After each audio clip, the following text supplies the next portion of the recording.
I, Barack Hussein Obama, do solemnly swear I, Barack Hussein Obama, do solemnly swear that I will execute the office of President to the United States faithfully, that I will execute the office of President of the United States, President of the United States faithfully, and will, to the best of my ability, preserve, protect, and defend the Constitution of the United States. preserve, protect, and defend the Constitution of the United States. So help you God. So help me God. Congratulations, Mr. President. All the best with you.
It is my great personal honor to present the 44th President of these United States, Barack Obama.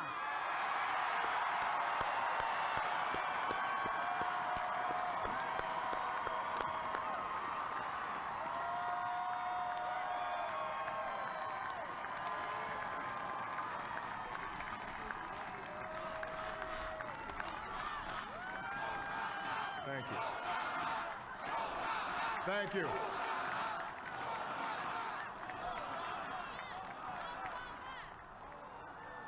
My fellow citizens, I stand here today humbled by the task before us, grateful for the trust you've bestowed, mindful of the sacrifices borne by our ancestors. I thank President Bush for his service to our nation.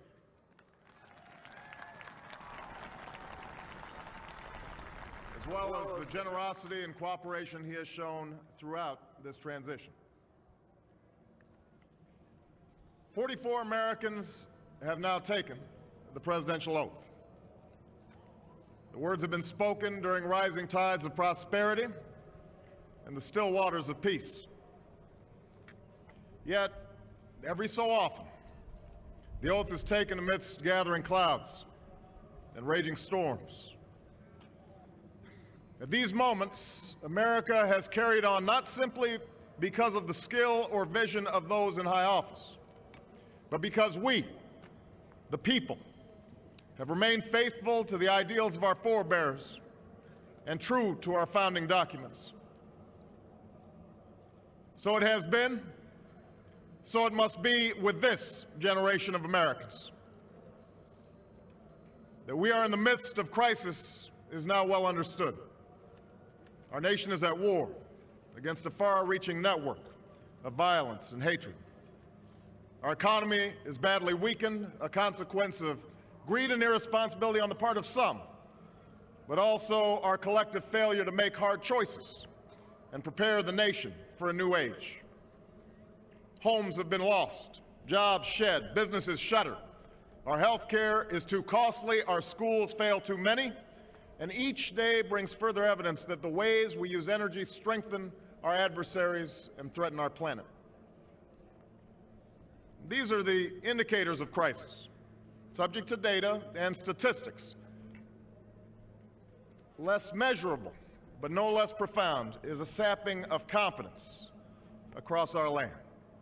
A nagging fear that America's decline is inevitable, that the next generation must lower its sights. Today, I say to you that the challenges we face are real. They are serious and they are many. They will not be met easily or in a short span of time. But know this, America, they will be met.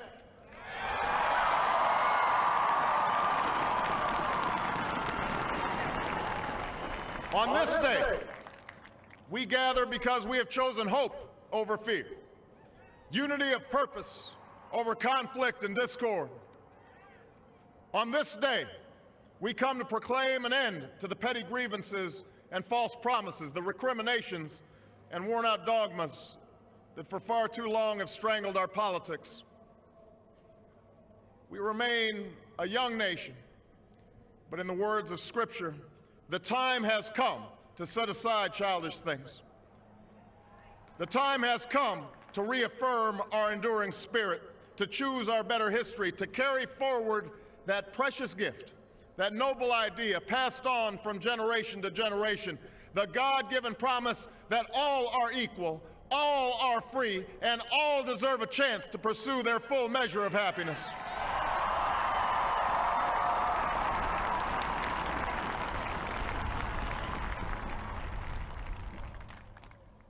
In reaffirming the greatness of our nation, we understand that greatness is never a given. It must be earned. Our journey has never been one of shortcuts or settling for less. It has not been the path for the faint-hearted, for those who prefer leisure over work or seek only the pleasures of riches and fame. Rather, it has been the risk-takers, the doers, the makers of things, some celebrated, but more often men and women obscure in their labor, who have carried us up the long, rugged path towards prosperity and freedom. For us, they packed up their few worldly possessions and traveled across oceans in search of a new life. For us, they toiled in sweatshops and settled the West, endured the lash of the whip, and plowed the hard earth. For us, they fought and died in places like Concord and Gettysburg, Normandy and Quezon. Time and again, these men and women struggled and sacrificed and worked till their hands were raw so that we might live a better life. They saw America as bigger than the sum of our individual ambitions, greater than all the differences of birth or wealth or faction. This is the journey we continue today. We remain the most prosperous, powerful nation on earth.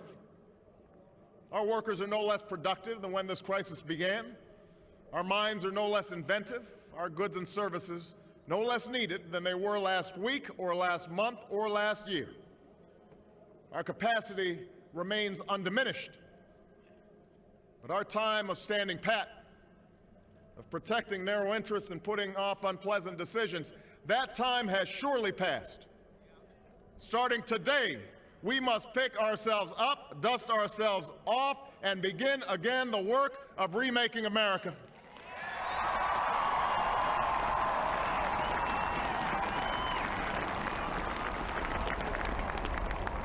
For everywhere we look, there is work to be done. The state of our economy calls for action, bold and swift, and we will act, not only to create new jobs, but to lay a new foundation for growth. We will build the roads and bridges, the electric grids and digital lines that feed our commerce and bind us together. We will restore science to its rightful place and wield technology's wonders to raise healthcare's quality and lower its cost. We will harness the sun and the winds and the soil to fuel our cars and run our factories, and we will transform our schools and colleges and universities to meet the demands of a new age. All this we can do. All this we will do. Now, there are some who question the scale of our ambitions, who suggest that our system cannot tolerate too many big plans. Their memories are short, for they have forgotten what this country has already done, what free men and women can achieve when imagination is joined to common purpose and necessity to courage. What the cynics fail to understand is that the ground has shifted beneath them, that the stale political arguments that have consumed us for so long no longer apply. The question we ask today is not whether our government is too big or too small, but whether it works, whether it helps families find jobs at a decent wage, care they can afford, a retirement that is dignified. Where the answer is yes, we intend to move forward. Where the answer is no, programs will end. And those of us who manage the public's dollars will be held to account to spend wisely, reform bad habits, and do our business in the light of day, because only then can we restore the vital trust between a people and their government. Nor is the question before us whether the market is a force for good or ill. Its power to generate wealth and expand freedom is unmatched. But this crisis has reminded us that without a watchful eye, the market can spin out of control. The nation cannot prosper long when it favors only the prosperous. The success of our economy has always depended not just on the size of our gross domestic product, but on the reach of our prosperity, on the ability to extend opportunity to every willing heart. Not out of charity, but because it is the surest route to our common good.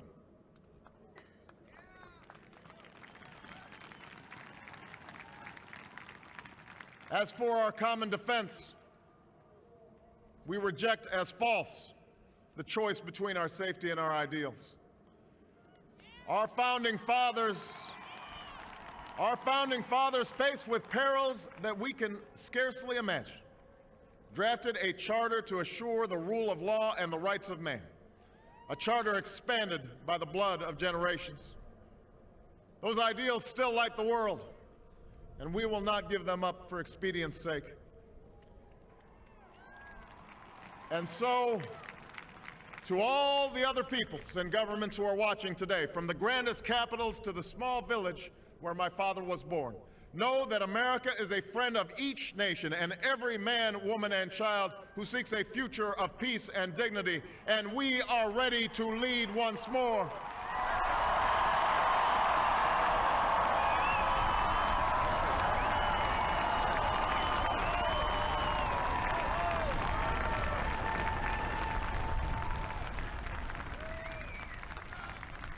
Recall that earlier generations faced down fascism and communism not just with missiles and tanks, but with the sturdy alliances and enduring convictions. They understood that our power alone cannot protect us, nor does it entitle us to do as we please.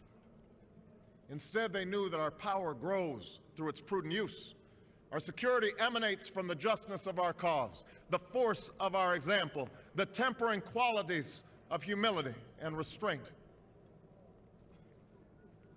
We are the keepers of this legacy. Guided by these principles once more, we can meet those new threats that demand even greater effort, even greater cooperation and understanding between nations. We will begin to responsibly leave Iraq to its people and forge a hard-earned peace in Afghanistan. With old friends and former foes, we will work tirelessly to lessen the nuclear threat and roll back the specter of a warming planet. We will not apologize for our way of life, nor will we waver in its defense.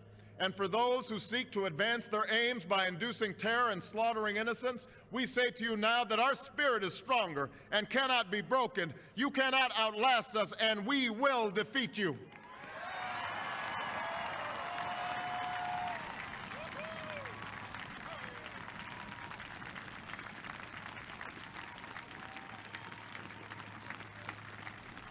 For we know that our patchwork heritage is a strength, not a weakness. We are a nation of Christians and Muslims, Jews and Hindus, and non-believers.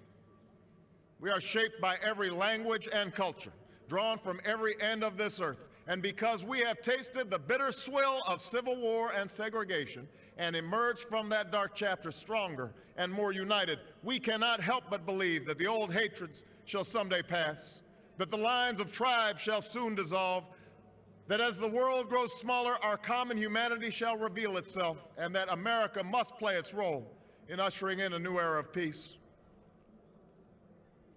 To the Muslim world, we seek a new way forward based on mutual interest and mutual respect.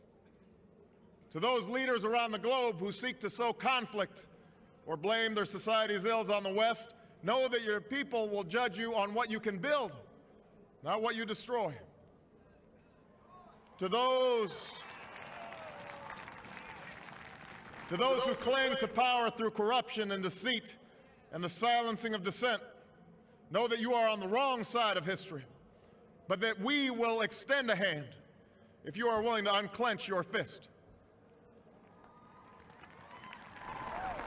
To the people of 4 nations, we pledge to work alongside you to make your farms flourish and let clean waters flow, to nourish starved bodies and feed hungry minds.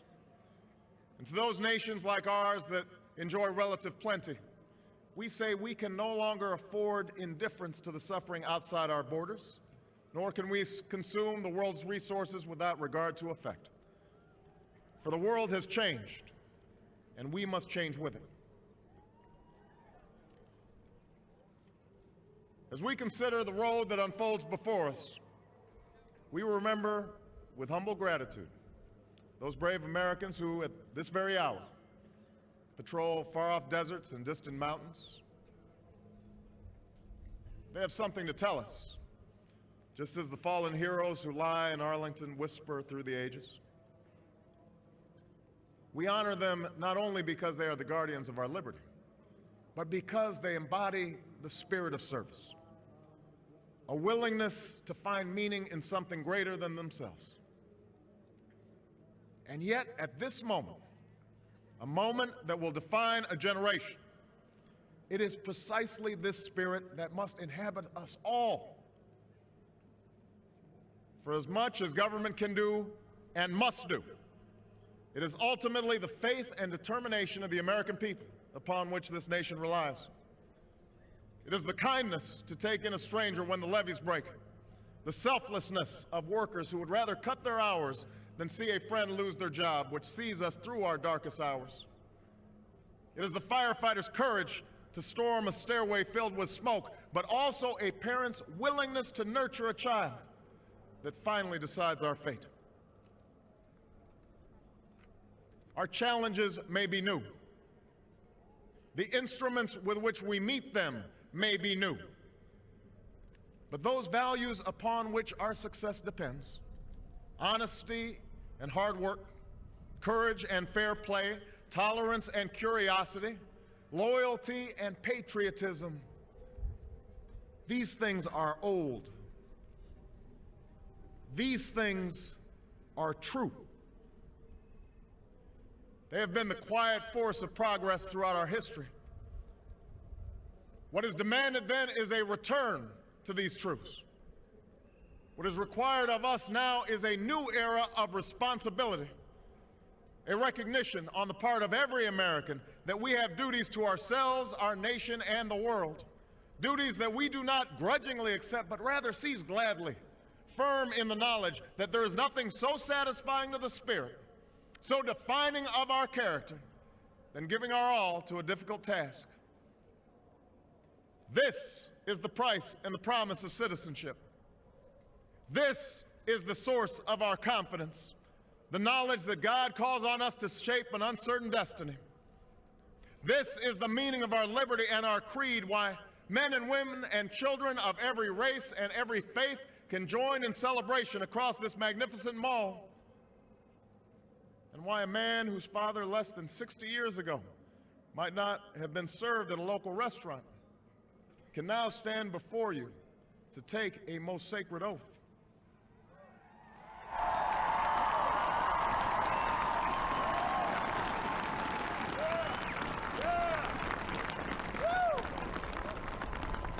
So let us mark this day with remembrance of who we are and how far we have traveled.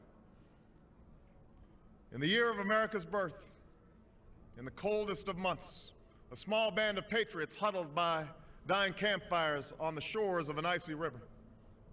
The capital was abandoned. The enemy was advancing. The snow was stained with blood.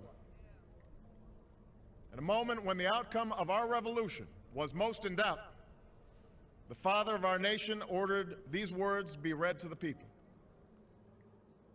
Let it be told to the future world that in the depth of winter, when nothing but hope and virtue could survive, that the city and the country, alarmed at one common danger, came forth to meet it.